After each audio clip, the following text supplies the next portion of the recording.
Alikho lishonela ngenazo izalo yamkela ke nazo izindaba ezihamba phambili osukeni namhlanje. Bafuna Jazz ongcobe isihlobo sakhe endlini. Kukhonye izindlovu ezintathu kolokuchibiyela. Kanti ke unesixazululo kweyokwebiwa kwezimoto ziye eMozambique.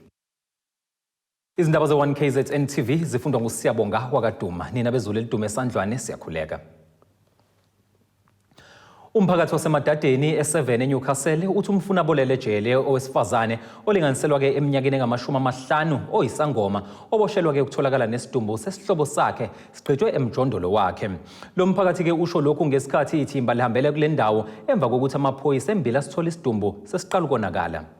Lana sendaweni yasemadadeni e7 okuwumuzi wakamahlaba ongowesifazane olinganiselwa eminyakeni engama-50 okuvela ukuthi wabulala owesifazane kade emelapha njengoba umphakathi uveza ukuthi lo wesifazane ubekade isangoma njengoba uyibonela mbukele ekhaya la esimkhona ilabe kade ekhishwa khona izimpahla kuwona lo mjondolo lokutholakala khona umuntu egqitshiwe ngokuchaza komphakathi ukuthi kunezinto belokhu ishow izingane ukuthi uma wazo wagula waboshwa wakenya wasegqitshwa la ngosizo lamaphoyisa kwaba ukuthi uyatholakala ngosuku lwangolesibili njengoba umphakathi uqala ukuyilandelisisa kahle le ndaba ngosuku langomsombuluko. Okunye okuvezayo ngokomndeni wayo lo sifazane uthi wanyamalala ngonyaka wango-2021 okuze kube manje bamthola esizo wabola.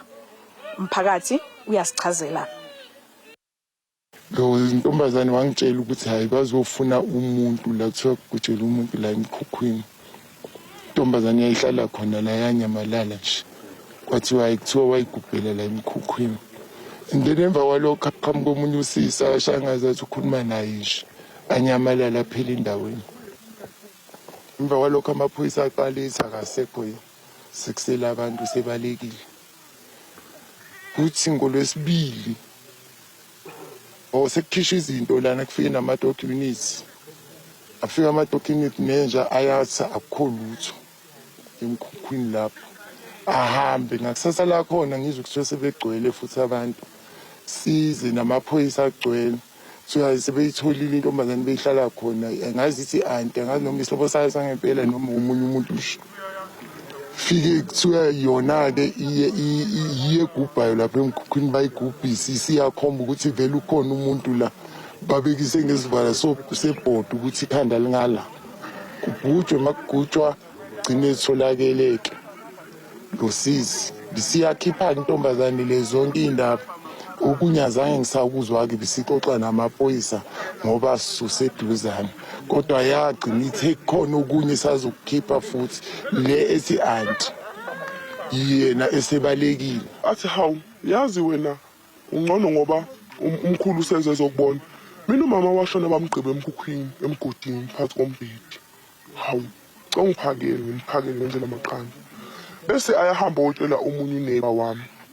uthi yazi mama kayibani umama usemagolide ufuna ukuthi emgodini hawu usemagolide kanjani ngicela ungiphakele bamphakele ahle then thina sithathe le nkulumo siyikhomba sihlanganise yabo sithi naye uthe nami uthe yabo okay fine emva kwalokho ngibuza mina gogo yini ukhipha ukuthi ukhipha ukuphakele labantwana ipapa lotho athi hayi laba bayadelela kuthi ngelilanga sihleli la eMkhukhwini sothi umlilo umntwana avule phansi kombhedi athi hawe mama bengithi uzophuma bandanga awusaphuma uzokotha amshaye ugogo ukhulumelana into engekho ukhulumelana into engekho and wara notice ukuthi umntwana njalo makuthinda usukumshaya begijima ayocasha la phansi kombhedi la kutholakala khona ikhanda la mama kashone phansi ekhonini eqaleni ngesikhathi begupha waqala kwavela iplastic wathi nayo le plastic sasimfase ngayizandla wasitsha lapha wathi nayo le plastic esimfase ngayizandla bayithatha beyiqelini wathi nayo idress yakhe awayeyithanda bayithatha beyiqelini then wase kwakuthi wathi sizombona ngani wathi simrephe ngokhabhedi obufu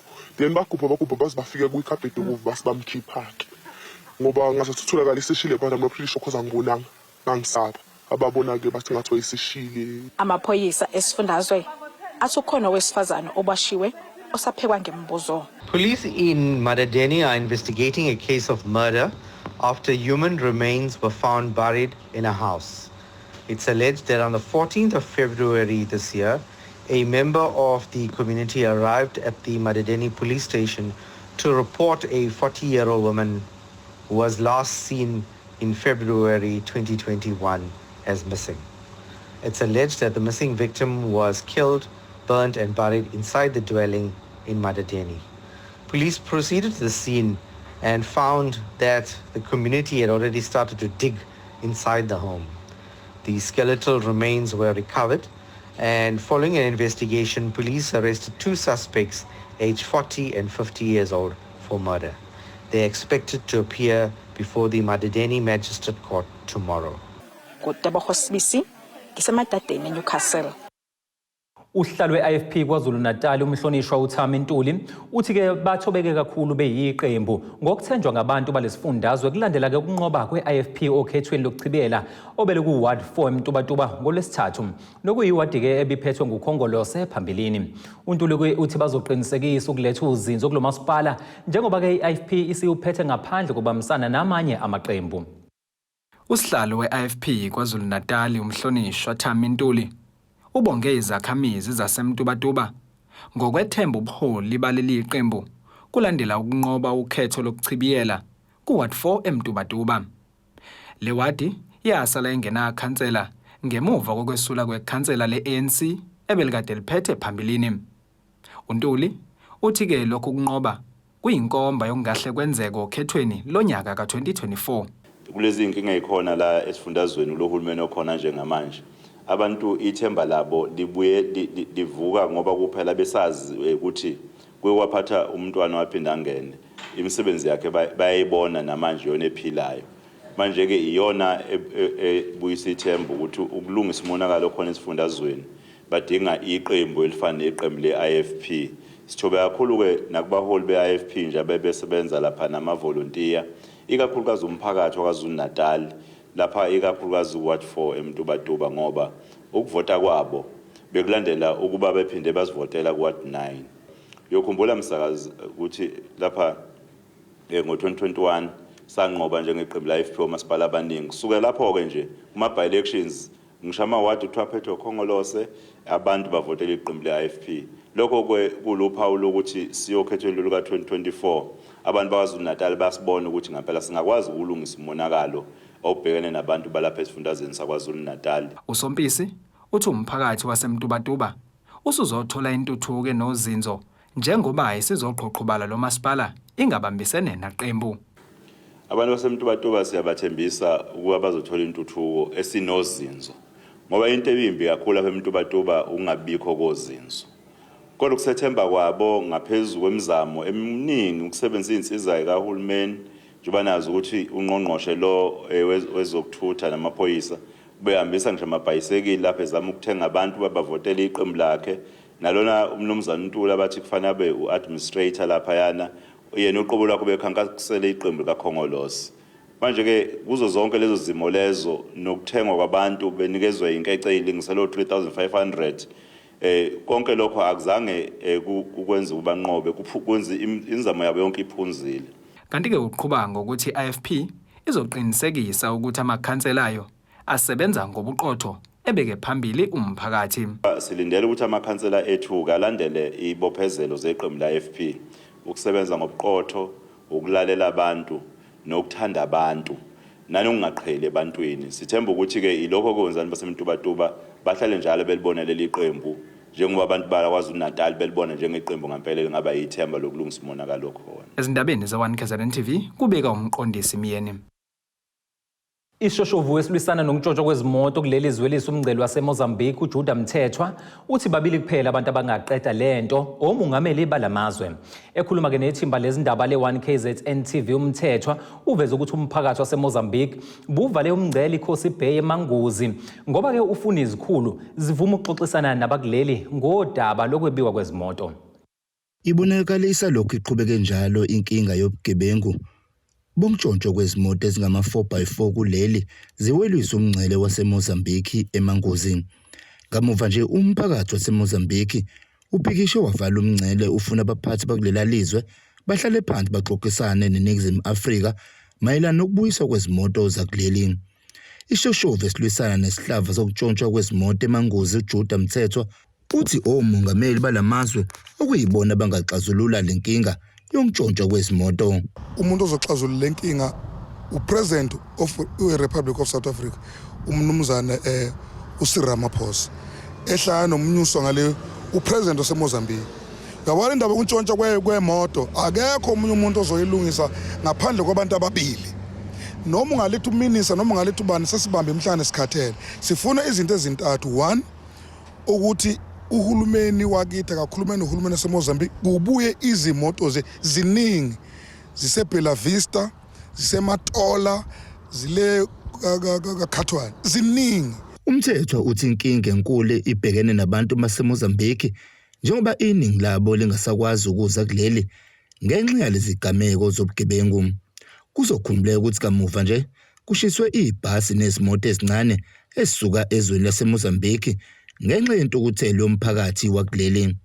Umthetho uthi bona akukho abakudinga eMozambique kodwa yona iyadinga ukuza kuleli. Abantu baseMozambique bafunda la izingane zabo. Abantu baseMozambique bathenga la ngokuthenga ngayo yonke into. Abantu baseMozambique banyangwa la ebhedlela. Kodwa manje indlela okwenzanga mabe ivuka manje kade sakhala abakhuluma nohulumeni wabo waseMozambique. Okukhulu kusheshe kungenjalo asazi uzokwenzakala. Njengamanje izimoto zaseMozambique namabhasi akukwazi ukuza kuleli njengoba abantu bakuleli befuna ukubuyiswa izimoto zabo esivaleleke kulilaliswe.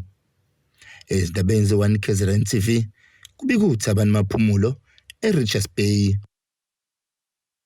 Inzima impilo kubafundi bezikole ezintathu abaphoqeleka ke ukusebenzisa ibloho eliyingozi ikakhulukazi uma linetha othongathi enyakatho nelikaMthaniya. Amalungu omphakathi endaweni yaseThiba ngaphansi kaWard 62 athi ke ahlalela ukulungisa leli bloho nokuphelezela abantwana ukubawelisa kulona ukwenza isiqiniseko sokuthi baphephile. Yilo leli bloho umphakathi wasendaweni yakwaThiba othongathi okhathazeke ngalo kwazise ubona lengaphephile ikakhulukazi njengoba isifundazwe sihlaselwe izikhukhula. Okukhathaza kakhulu lo mphakathi ukuphepha kwabantwana babo abahamba lapha nsuku zaphuma uma ke bephikelele ezikoleni. Aliqali ngokuba kanje kahle kwaqala kwaba nepayipi esasikhule thina sihamba kulona noma sesikoleni lahamba lakhishwa ke lelo payipi lelo ngenxa yezathu ezithile ngoba nabantwana abanye babeshona bewa kulona bemuke nomfulo njengoba ubona uqhubeka kanje. Kwaya kwaba namatshe ke bekunamatshe khona kule ndawo lekubekwe khona ibridge bekwela kulawo matshe lawo ngenxa yemvula nezikhukhula kwayilawo matshe lawo aduduleka. Njengoba nilibona ke naleli bridge leli temporary njengoba kuyisigodo nje linobungozi ngendlela emangalisayo. Mina nje njengoba ngimngaka angikwazi nami ukuhamba kulona. So njengoba kugcwele kanje shuthi angikwazi ukuwela ngelokushini mengabe ngifuna ukuya esontweni ngoba liyanyakaza. Wayabona abantwana abaphephile but ngoba bayazi ukuthi ayikho into abazoyenza. Singabazali abanye abaningi bethi abasebenzi asinazo imali zokuthi sibagibelise beyikoleni so banqamla khona kuleli bridge kodwa nje asikho right ngoba linobungozi njengoba libona linobungozi obumangalisayo. Ingane mengase kuthiwa kwenzeka one mistake lana iyawa kuningi amathuba ukuthi ishone ngoba nathi sikude kukude la sihlala khona nala emfuleni.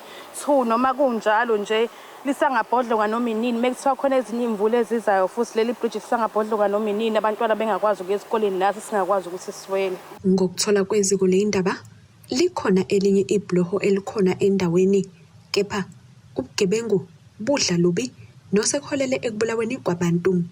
Umfundi okhulume neziko leindaba nongathandanga ukudalula utheka nakuba kuyingozi ukuhamba kuleli bloho baphoqelekile ukulisebenzisa ngakho bayafisa ukuthola usizo. Ukuhamba lana sizizwa sisaba kakhulu because ku risky. Kwenzeka kwesinye isikhathi umfula ugcwele uwe kuba mancane amathuba ukuthi usinde kwesinye isikhathi because if umfula uqhubeke ku deep so futhi ke ayikho enye into esingayenza siphoqelekile vele ukuthi sihambe la because ezinye indlela sithatha isikhathi eside mesifika esikoleni sifika si late shaw kungcono sithathe yona le risky ukuze sikwazi ukufika esikoleni ngesikhathi. Okay, uma uhamba kuleli bridge liyasabisa angiphathi khona umfula ngoba ugcwele njengamanje fanele uriske khona la leli bridge liyabetezela umuntu mesamba khona ezinye ingane eziqumayo nje kunzima ngempela kodwa ke akukho nathi singakwenza. Ukuhlasela kwezimvula esifundazweni sekuyibeke obala ingqinamba iningi lemiphakathi ebhekene nayo ikakhulukazi ingqalazinda yamabloho nemigwaqo. Lo mphakathi uthi kudala ufuna usizo kepha utshelwa ke ukuthi le ndawo ingaphansi kwenkampani ezimele. Phambilini khona ibridge eselaba khona elakhiwe uyena uHules la. And makuthi sikhuluma naye uHules ukuthi cela sakhele ibridge kuke kuthiwa kahle kahle njengomasipala it's a private property. Into eziningi masiyidinga la kuthiwa it's a private property. Ikhomba kuHules. Njengamanje uHules akekho esimeni esright njengemali ezimalini. So sike singalitholi usizo. Iningi ingane ezifana. Ungangokuthi umfula mawugcwele yabo la isikhona uzufike khona lapha esikoleni noma khona lapha la ihlala khona. So angazi ukuthi mhlambe mawukuthi kutholakala ibridge mhlambe lingaba elingakanani kodwa ngiyacabanga ukuthi mhlambe elikhulu mhlambe lingaze lifike lapha. Indaba KZNTV kube kuntombi khona Mvubu ngiseThekwini. Mbukela ke siye ngasezitolo sihlangabezene kanjani masibuya emva kwekhefu.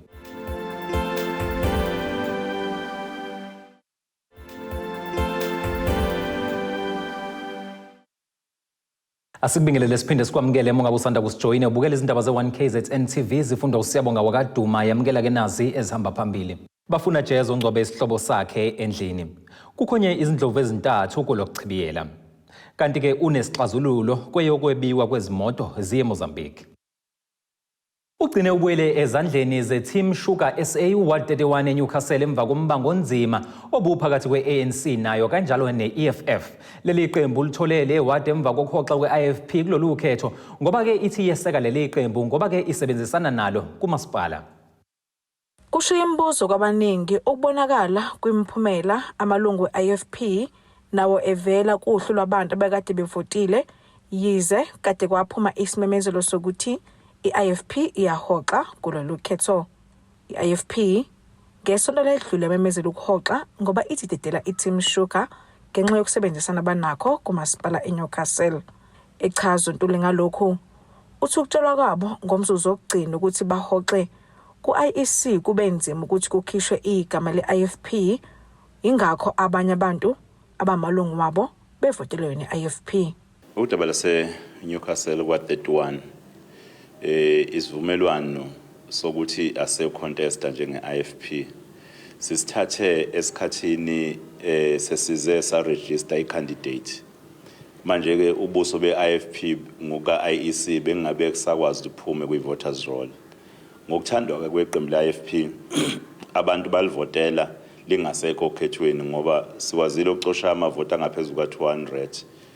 Kodwa esikuthozelayo ukuthi lokho osasixoxe nako neqembu le-Team Sugar esibambisene nalo lapha emkhandlweni kukwazile ukuthi kuphumelele ngoba ikakhulukazi uhambo lwethu la KwaZulu Natal Bhek 2024 sifisa ukulekelela abantu bakwaZulu Natal abakhathazekile ngobuholi lobu obungathembekile beqembu elibusayo ukuba busuke emandleni.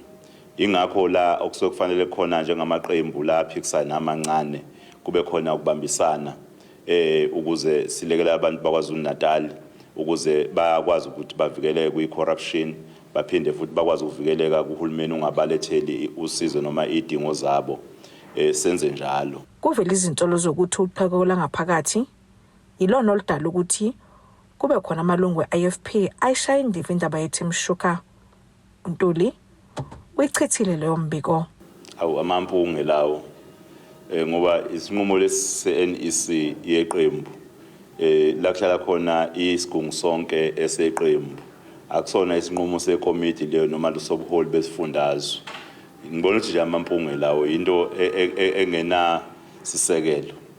Ongukhansela omusha wakule ward uthi bazimisela ukulungisa zonke izinto abasitholile ngamalungu omphakathi ngesikhathi besakhankasa ikakhulukazi ukubalungisela izindlu zangasese. Njengokhansela omusha nje okhethiwe engifisa ukuthi umasipala silekelele ngakho kakhulu umgwaqo nama-toilet. Uma ngabe bengasilekelela lapha impela nami ngingalala nobuthongo ngingajabula. Yebo abantu ukuhlupheka kangeke uzubasize bonke ekuhluphekeni kwabo but nje masingalungiseleka kakhulu njengamanje nje ngikhuluma ema-toilet angeneki ngoba bekume zonke izinto kuwama-by-election. Kodwa nje mangabe umasipala ungasisiza lapho singajabula kakhulu siwo Ward 31. Owesifazane ngiseNewcastle. Umlimi waseMangethe emacambini enyakatho nesifundazwe KwaZulu-Natal otshala amaklabishi uSifiso Mkhwanazi uthi ufuna ubulungiswa emva kokuba ke ibhanoyi elalichelela izimoba zakwaSimamisa lacekela phansi nensimi yakhe amaklabishi angu-5,200. Mkhwanazi uthi ke ukhathazekile ngoba le nkampani ayizimisele nakancane ngokumnxephezela ngomonakalo kwaziseke nayo ziphilisa ngawo la maklabishi. Umlimi usafufusa waseMangethe emacambini ukhala uyasithulisa emva kokuba ibhanoyi lakwaSimama ebelichelela umoba lichelele nensimi yakhe yamakabishi kwacekeleka phansi zonke izitshalo zakhe. uSifiso Mkhwanazi uthi alinganiselwe ku-5,200 amakabishi akhe acekeleke phansi ngenxa libhanoyi ebelichelela umoba kanti bese kusele amaviki amabili ukuba kwazi ukulidayisa. Benginensimu la ngilime amakabishi awu-5,200 abese salelwe insuku nje ezu-10 ukuba aye emarket. Ngahlukumezeka kakhulu kwaba nebhanoyi lika lenkampani yakwaSimamisa belifutha umoba elabe selifutha kwachaphazeleka ensimini yami lafa lonke iklabishi lo 5,200. Lo mlimi uthi lezi zitshalo uziphilisa ngazo njengoba ethembele kuzo ukuze akwazi ukuxosha ikati eziko. Mkhwanazi uthi okuxa kakhulu ukuthi wababikela abanikazi bomoba kodwa baze bafika emva kwamaviki ayisishiyagalombili ukuzothatha amasampulu ukuze bakwazi ukuyohlola ukuthi ngabe yini edale umonakalo. Phezu kwaloko uthi akagculisekanga ke imiphumela yabo. Angibange ngisaneliseka indlela udaba olwabe seliqhubeka ngakhona ngoba bathi bephendula emoyeni bephendula bengafikanga ensimini bathi iklabishi lahlaselwa isifo. Kodwa leli klabishi mina ngokubona kwami lafutheka ngephutha ngenkathi befutha imoba ngoba imvama kuyibafutha opoison bokuvuthisa umoba. Esibuye sisole ukuthi ngenzeka ukuthi kwachaphazeleka emaklabishini. Ngibe sengizama ke ngibacela ke bafika bathatha amasampuli noma isikhathi sasesiside ngoba ayesephelile amaviki awu-8 obabaze bawathatha ngoDisemba kodwa ibhanoyi lafutha ngoSeptember. Imizamo yokuthola abakwaSimama ayizange iphumelele kwaze kwashaya isikhathi sokuya emoyeni. Ezilabenzi 1KZNTV kubika uThabani Maphumulo eMangethe. Ubongumusa Mngoma odabuka esikhaleni enyakatho nelikaMthaniya ongomunye ke wabadlali akade bemele iNingizimu Afrika kumqhudelane wendebe yomhlaba wehockey obubanjelwe ke ePitoli ngesonto ledlule uthi ukwesekwa akuthole ekhaya nasemphakathini yikhona ke ukumnike umdlandla wokuhamba azafinyelele kuleli izinga. iNingizimu Afrika ilale endaweni yesithupha kulomncintiswano. Ngemuva kokuba iqembu lesizwe lakuleli lehockey lilale indawo yesithupha kwindebe yomhlaba ibisePitoli ngesonto ledlule, ithimba lezindaba le-1KZNTV libe nengxoxo noBongumusa Mngoma ongomunye wabadlali bebemelele liqembu. uMngoma ubonge ukwesekwa kuthola ekhaya kanye nasemphakathini wasesikhaleni endleleni aseyihambile. Isupport engithola la ekhaya bekuyinto enkulu nje kuswela ngisaseyingane, so ikuyinto enkulu kumina, kuyinto enkulu esempilweni yami, kuyinto enkulu la emphakathini. La emphakathini bantu bayangisupport, so into eyijabulela kakhulu and yeah, ukuyenza lento engiyenzayo ngenzela ukuthi ngibuyisela nakubona ngiwenze bejabule. uMngoma uthi uyazigqaja ngebanga selihambile ebe engumuntu odabuka elokishini. Ukurepresent South Africa swala esikhaweni kuyinto enkulu kumina because angikholwa ukuthi ayikho umunye umuntu owake wayenza lento lena, and ngokuyenza nje ngisasemncane kanjena kulonyaka lo 1920 kuyinto enkulu kakhulu, kuyinto engithanda ukuziqhenya ngoba ngiyakwazi ukukhombisa ukuthi abantu baselokishini bayakwazi ukwenza lento engiyenzayo. Kanti ke uqhubha ngokuthi yize belale indawo yesithupha nobe kungokuqala kodwa usenethemba lokubuya nayo indondo kumqhudelwano olandelayo. Sigcine siphuma position 6 la kwi-World Cup, and then South Africa beqala ukuqualify izifike kwama quarterfinals for indoor hockey, so bewuyinto besijabulele kakhulu.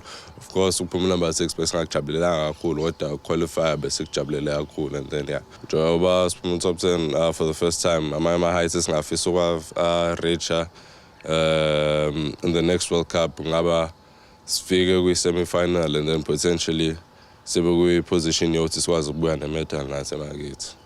Ezindabeni ze-1KZN TV kubika umqondisi Miyeni ngisesikhaleni. Ake siye ngasezitolo sihlangabezana kanjani masibuye.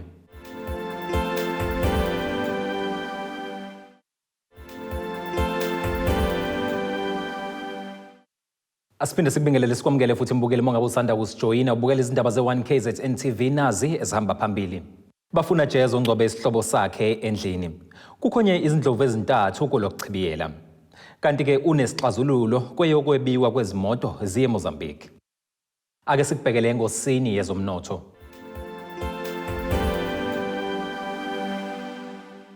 Irandi lakuleli liwu-18 rand 3 cent maliqhathaniswa nedola lasemelika libe u-21 rand 17 cent maliqhathaniswa nopondo waseBrithani liphinde libeke u-19 rand 29 cent maliqhathaniswa ne-euro lase-Europe. Kolite ke lona lingu-$1,840 88 cents i-ounce kuthi ke woyela ongahluziwe ube u-$85 38 cents umphongolo. Ake sikubhekele ngosini yezemidlalo.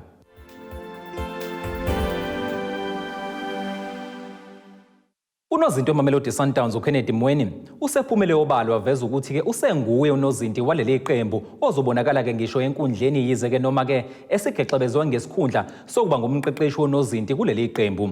Umweni ke uthi uma esethathe umhlala phansi ebholeni uzimisele ukuthi ke abe ngumqeqeshi wonozinti. Ake sikubhekele isimo sezulu.